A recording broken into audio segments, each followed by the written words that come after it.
नमस्कार मंडळी, पुन्हा एकदा तुम्हा सगळ्यांचे आपल्या चॅनलवर मी प्रियांका अगदी मनापासून स्वागत करते आहे। कसे आहात? मजेत असाल, तब्येत ठणठणीत असेल अशी मी आशा करते। तर आजच्या व्हिडिओमध्ये स्वतःचं अस्तित्व निर्माण करताना स्वतःचा डगमगलेला आत्मविश्वास कसा वाढवायचा किंवा त्याला कसा कायम ठेवायचा हे मी तुमच्यासोबत शेअर करणार आहे। तर व्हिडिओ पूर्ण पहा, महत्त्वशीर आहे।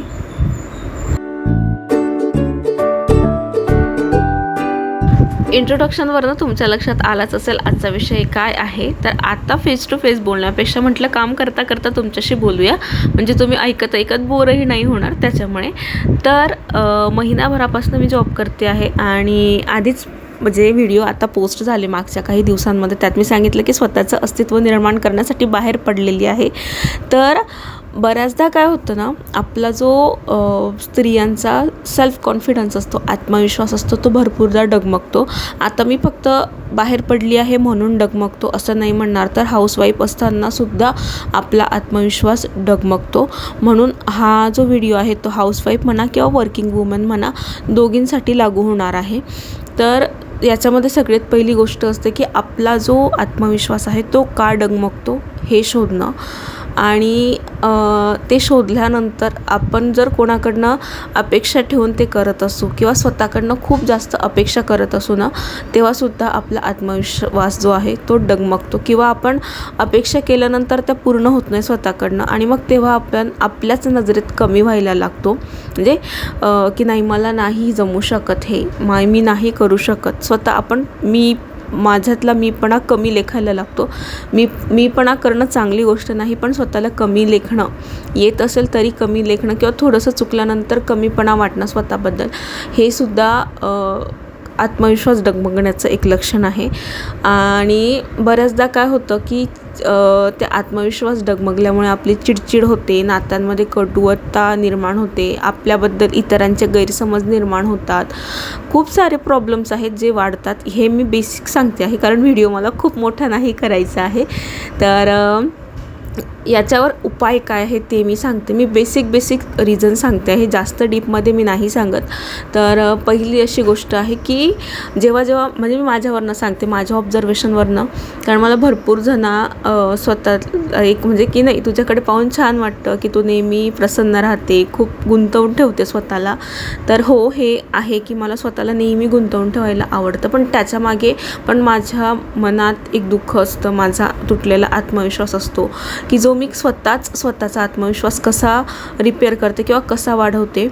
तर पहिली गोष्ट अशी आहे की ठीक आहे, जर एक गोष्ट मला नाही जमली ना, ती का नाही जमली, कुठे मी चुकली ते शोधून काढते, आणि ते करण्यासाठी मी कुठे कमी पडली किंवा माझ्याकडे काय अवेलेबल नव्हतं म्हणून ते झालं।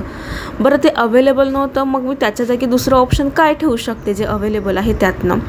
मग त्यातनं काहीतरी नवीन झालं की मग तेव्हा मला वाटतं की नाही, आपण तर हे करूच शकतो, तेव्हा माझा आत्मविश्वास परत येतो।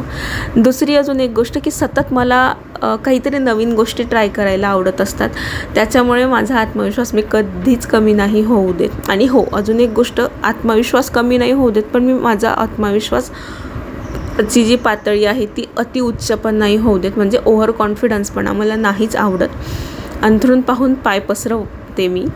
आणि कसं असतं की बऱ्याचदा ओव्हर कॉन्फिडन्स आपल्याला तोंडावर पाडत असतो, त्यामुळे मला जर येत असेल आणि समोरचा जर अजून त्याच गोष्टीबद्दल सांगत असेल तर मी ऐकून घ्यायचा प्रयत्न करते की तो जे सांगतोय ते सेम तर आहे, पण अजून काहीतरी वेगळं मला त्याच्याकडनं मिळतं आहे का, ट्रिक मिळते आहे का, हे मी शोधायचा प्रयत्न करत असते। नाहीतर आपलं बऱ्याचदा काय असतं, हो मला तर येतं, नाही मला येतं, असे मी खूप लोक पाहिले, माझ्या जवळचेच व्यक्ती असे आहेत की जसे वागतात आणि त्यामुळे ते तोंडावर पडतात। याच्यामुळेही आपला आत्मविश्वास डगमगतो, कारण ऐन वेळेवर फजिती होते।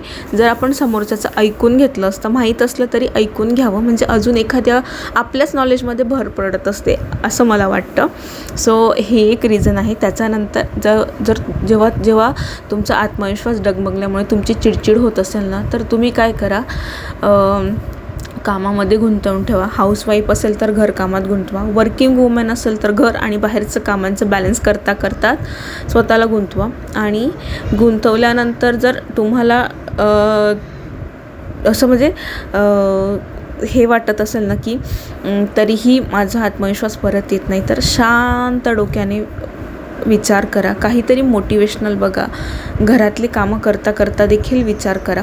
जर तुम्ही रिकामे बसूनही उत्तर सापडत नसेल ना, तर सरळ कामाला लागायचं, भलेही ते बाहेरचं काम असो अथवा घरातलं काम असो.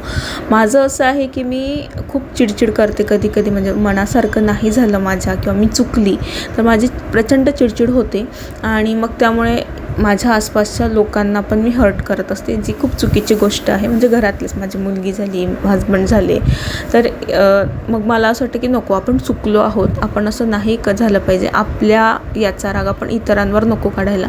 तेव्हा मी शांत राहते, घरातले सगळी कामं नसतील कामं तरी कामं हातात घेते आणि त्यामुळे मग मला स्वतःच्या म्हणजे मग त्या कामात मी विचार करायला लागते की का चुकलं किंवा मी का चिडचिड करते उगाच, किंवा मग असं झालं असतं तर कदाचित मी डिमोटिवेट झाली नसती. मग तेव्हा माझ्या आतून आवाज येतो की नाही, असं झालं तर येस मी हे करू शकते, नाही मग मी ही चुकली ना, मग मी माझी चूक कशी सुधारू शकते, कसं मी सगळं सावरू शकते.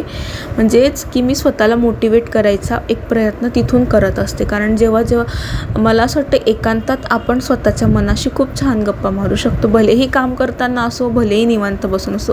कसं आहे, प्रत्येकाची ट्रिक वेगळी असते. कोणाला एकांतात शांत बसून विचार करायची सवय असते, तर कोणाला काम करून. तर मी दुसऱ्या गटातली आहे की मला काम करता करता स्वतःशी संवाद साधायला खूप आवडतो. मी माझं काम हेच माझ्यासाठी खूप प्रिय असतं, कारण मला शांत बसणाऱ्यातली मी नाही आहे. त्याच्यामुळे मला हाताशी काम असलं आणि डोक्यात विचार, डोकं आणि मनाचे विचार आणि हातातलं काम, या तिघांची जेव्हा संगत जमते ना, तेव्हा मला माझ्या मनाचा आवाज ऐकायला येतो. त्याच्यानंतर मी आपोआप मोटिवेशनकडे वळते, सेल्फ मोटिवेटेड होते. डिमोटिवेट झाल्यामुळे जर टेन्शन येत असेल, भरपूर चिडचिड होत असेल, जसं की मगाशी सांगितलं चिडचिड होते माझी, तेव्हा मी माझ्या मुलीबरोबर जास्तीत जास्त वेळ घालवायचा प्रयत्न करते. भलेही मला असे पळण्याचे खेळ नाही खेळायला आवडत जास्त, पण मग मी तिच्यासोबत जे बेसिक बसून खेळायचे खेळ असतात ना, ते खेळते, तिच्याशी गप्पा करते, तिच्या स्टोरीज ऐकते. मग त्याच्यामुळे एक आनंद तर मिळतच असतो. पण कसं असतं की तिच्याकडे बघितल्यानंतर भरपूर प्रश्नांची उत्तरं मिळतात, किंवा मग ती लहान मुलांना खूप निष्पाप असतात. कधी जरी ते छोटे असले वयाने, पण ते निर्मळ मनाने इतक्या स्वच्छ गोष्टी बोलून जातात की आपल्यासारख्या मोठ्या व्यक्तीला विचार करायला ते मजबूर करतात की अरे हो, असं होऊ शकतं.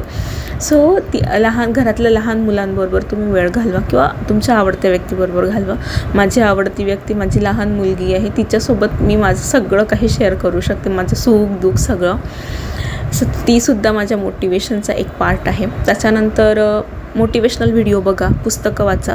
सध्या जॉबमुळे मी बिझी असल्यामुळे मला पुस्तकं वाचायला वेळ मिळत नाही, तर मी व्हिडिओज बघून घेते, माझ्या आवडते यूट्यूबर म्हणा किंवा अदर मोटिवेशनल व्हिडिओ. बाहेर जा, हिरवळ बघा. सध्या पावसाळ्याचं वातावरण आहे आणि तिथेही तुम्हाला स्वतःसाठी विचार करायला वेळ मिळेल.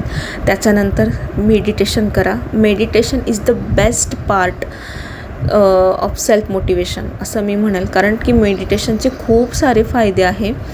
कारण इन्हॅन्स सेल्फ अवेअरनेस, म्हणजे आपल्यातलं सेल्फ अवेअरनेस, सेल्फ मोटिवेशन ते वाढवत असतं. त्यामुळे मेडिटेशन नक्की करा. तर बस एवढेच बेसिक पॉईंट मला आजच्या या व्हिडिओमधनं मांडायचे होते. अजून खूप साऱ्या गोष्टी आहेत, पण व्हिडिओ खूप मोठा झाला असता, त्याच्यामुळे व्हिडिओ इथेच संपवते आहे. तुम्हाला आजचा व्हिडिओ कसा वाटला मला नक्की कमेंट करून सांगा. असे मोटिवेशनल व्हिडिओ तुम्हाला आवडतात का तेही मला सांगा. भेटूया पुढच्या महत्त्वपूर्ण व्हिडिओ मध्ये. तोपर्यंत काळजी घ्या. व्हिडिओ आवडला असेल तर लाईक करा, कमेंट करा, शेअर करा आणि चॅनलवर पहिल्यांदा असेल तर आठवणीने चॅनल सबस्क्राईब करा. भेटूया पुढच्या व्हिडिओमध्ये. तोपर्यंत काळजी घ्या. बाय.